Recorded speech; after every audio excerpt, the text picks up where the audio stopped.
Alright, welcome to the final day of Chaos Season. We're taking on a Felix player, and we're gonna go with the Golvig team to close this one out. Let's see here. We're gonna should be pretty straightforward actually. Not a lot of investment or support rather being provided to some of these units, so we should be able to get through this pretty easily.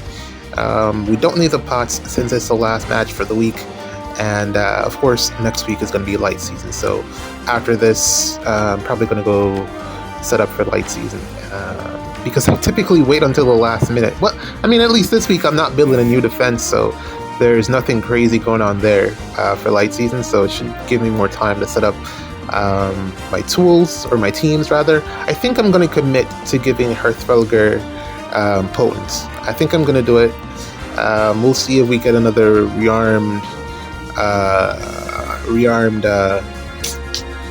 Lucina along the line. Hopefully something comes about from that, but if not, I'll just have to hold that L for a bit. Yeah, it should be fine, but I'm gonna commit to it. I'm gonna do that because I'm getting Kanto. Man, this Lucina, she doesn't do a lot.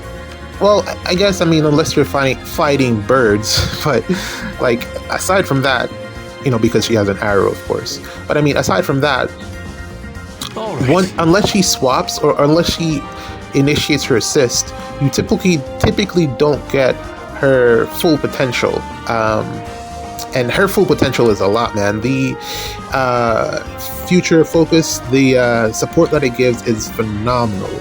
The null follow-up, which I've been struggling on some of my teams to get the null follow-up on the Omni tanks that I'm using, of course. So that kind of eliminates the need to bring what's that skill called? Infantry null follow-up. It kind of eliminates the need for that. So that's like a whole new world of team building that I can bring into like Ether raids, summoner duels, wherever the case may be. So there's that. Plus, it also gives, I'm sure that you are all already aware of this, but yeah, it also gives Kanto 2, which is fantastic. I cannot tell you how flat Kanto 2 is. Like, even in summoner duels, I can, that thing that, who does it? Flyer. Elencia.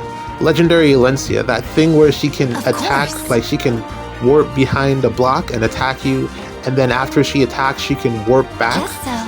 You can pretty much do that with a lot of your units now, especially if you give them like the Celica ring. Like, let's say, like I've been doing it with Felix. He can go in like on the around like a mountain, attack, and then retreat.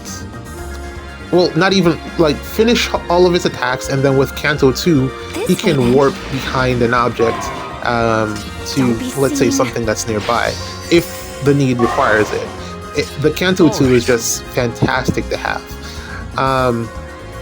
And then it also offers the surprise thing that I didn't even realize that it did, which is the Hush Spectrum. Basically gives you the -1 special cooldown on the enemy when you're in combat against them. And having that as a drive buff, or having all of that in that status effect, is phenomenal, especially for Felix, which I didn't realize that, like, well, maybe not for Felix, but especially for like your ranged initiators, like Golvig here, Summer, and this Golvig that I'm using for Chaos Season, Mythic Golvig, because the main way that they typically lose is DR piercing, because they have pierceable DR, but it's a lot, 70%, and if you are able to remove that special from units like Alphonse, whoever it is that is able to pierce DR when they retaliate, if you're able to remove that special, you put yourself into a much better position to continue using the 3 actions from Golvig in that situation, because flat damage reduction, of course, is pierceable damage reduction is pierceable, of course. So it's just phenomenal. Even for Lucina herself, it helps her survive a lot of matchups. So I'm actually wondering if they're planning to implement more of that specific type of hush spectrum or style effects, because the big thing that would, or I mean, it's not going to like be completely game breaking, but it would allow pierceable DR to pretty much come back into the meta. Like, think of something like, let's say Velocity, Tier 4 Velocity, whenever that comes out. If that had some scowl effect built into it, you would then be able to always get that 50% pierceable DR that it provides, or that it probably will provide, because the others have done pretty much the same, and it would kind of eliminate the need for every infantry unit to run Lugu's friend, which is, it gives you the flat damage reduction, blah blah. Like, everyone knows what that does, but it would kind of like, just having that scowl effect would kind of eliminate or mitigate against the need for having more flat damage reduction, which is what I was thinking in my head. I was like, the direction that this game is going, I don't want them to stack flat damage reduction on top of more flat damage reduction on top, stack it, because that's kind of the route that they went with the pierceable damage reduction when it was first introduced. Vital Astra, stacking that onto any of the tier 4 dodge skills or tier 3 dodge skills at the time. You were just like stacking damage reduction that way, and then they just decided that all of that would now be pierceable. With the scowl effect, either in like a skill or something, I don't know what they'll release. I think it would be nice to be a skill, but that kind of would like cripple the niche of Veil, so I don't know how they'll go about that. But if they were to do that, it really would bring back like Velocity, Spurn, those types of damage reductions would like really just be able to flood back into the meta. And then the only real way to counter that is to have DR piercing in your weapon, DR halving in your weapon. Let's say like a Hannah, Halloween Anna that has that in her weapon, and also the one that we just got, Hoshiden Mia, she has that as a status effect. So that would be the main way that you would counter something like that. And then it would just be damage reduction having, it's just a competition with regular damage reduction again, and it kind of allows you just to use your god swords, and then the only thing that you need to do is just get them up to speed in terms of like stat comparisons and being able to win speed checks.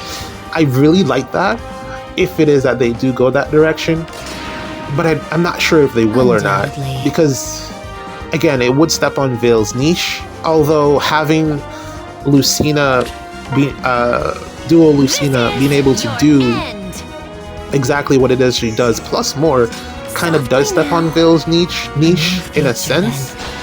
I don't know, having it as a status effect is better than having Veil within 2 spaces, so make of that what you will. I mean, if you could extrapolate, like think bigger on that, like the bigger picture on that, having it as a skill, like let's say in the C slot, Give it your all. if every unit had that, it would be a lot more difficult to take things out, you know? Especially if it was like a drive. Imagine if everyone was all of a sudden Veil. You would definitely need some type of jump effect, special jump effect would be even more valuable. Even it would make having -2 cooldown a much bigger thing. So I don't know, there's a lot to play with there, and IS really does love to give us ways to manipulate special cooldown. It's one of their favorite things to do. So I don't know, I think the only thing that we've been lacking so far in terms of special manipulation is to have a way for your special to go from the maximum and then go one more. You know, like how Nagi or Naui, man, I'm out of time. The match is over. All right, I'll continue it in another video that I'm going to drop. GG's. See you later.